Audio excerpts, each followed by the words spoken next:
네, 국내 음원 시장 1위 멜론이 오늘부터 구독료를 10% 인상합니다. 구글 인앱 결제 정책 때문인데 음원 시장에는 어떤 변화가 일어나고 있는지 산업부 양현주 기자와 살펴보도록 하겠습니다.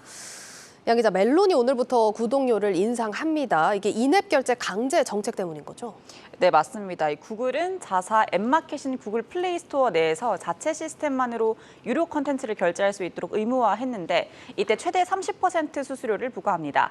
이전엔 앱에서 외부 결제 시스템을 연결하는 아웃링크 방식을 통해 수수료 부담을 낮췄는데 이마저도 금지하면서 구글 플레이 스토어에 콘텐츠를 제공하는 사업자들은 이 수수료 부담을 할 수밖에 없는 상황인 겁니다. 이 콘텐츠 업체는 수수료 부담을 만회하기 위해 구독료를 높였습니다. 멜론 역시 이 때문에 오늘부터 약 10%가량 구독료를 인상한 건데요. 멜론뿐만 아니라 여타 국내 음원 업체도 일제히 구독료를 올리는 추세입니다.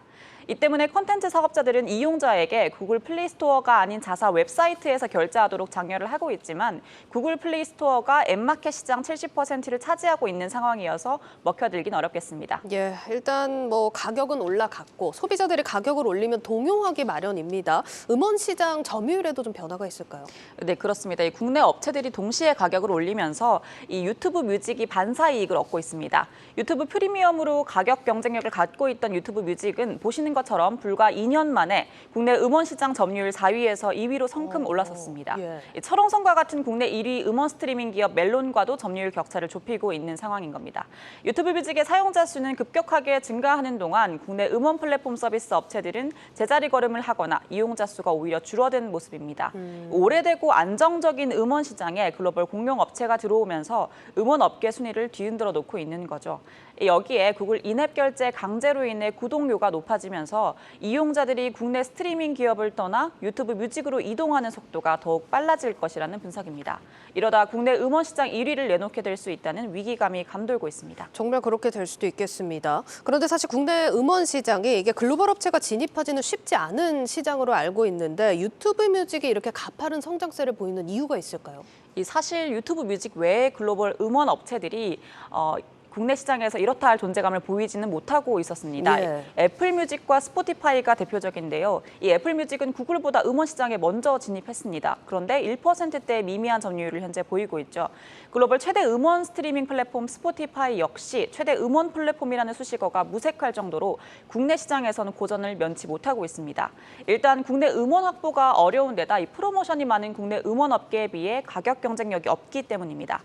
반면 유튜브 뮤직의 경우 이용자가 광고 없이 유튜브 영상을 볼 수 있는 이 유튜브 프리미엄에 가입하면 무료로 이용할 수 있습니다. 네. 국내 유튜브 사용자는 전체 인구의 80%를 웃도는 만큼 이 자연스럽게 유튜브 뮤직의 점유율이 가파르게 오를 수 있는 겁니다.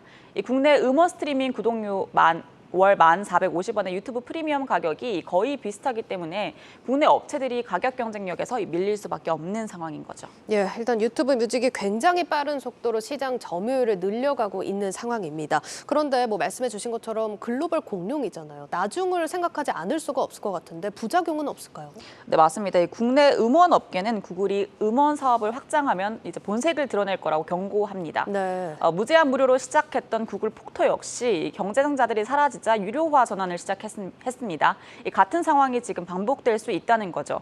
한 가지 예로 국내 음원 플랫폼의 경우 정부가 제시한 음원 징수 규정 가이드라인에 따라 이 창작자에게 65% 비율의 이익을 공유하고 있습니다.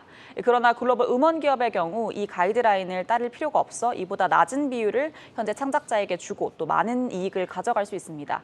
유튜브 뮤직이 국내 음원 시장에서도 독점적 지위를 누리게 될까 우려스러운 이유입니다. 그렇네요. 일단 국내 음원 기업들이 시장에서 좀 버텨줘야 하는 상황일 것 같은데 국내 업체들은 어떤 상황입니까? 네, 사실 쉽지만은 않은 상황입니다. 네. 일단 가장 난감한 게 멜론을 갖고 있는 카카오 엔터입니다.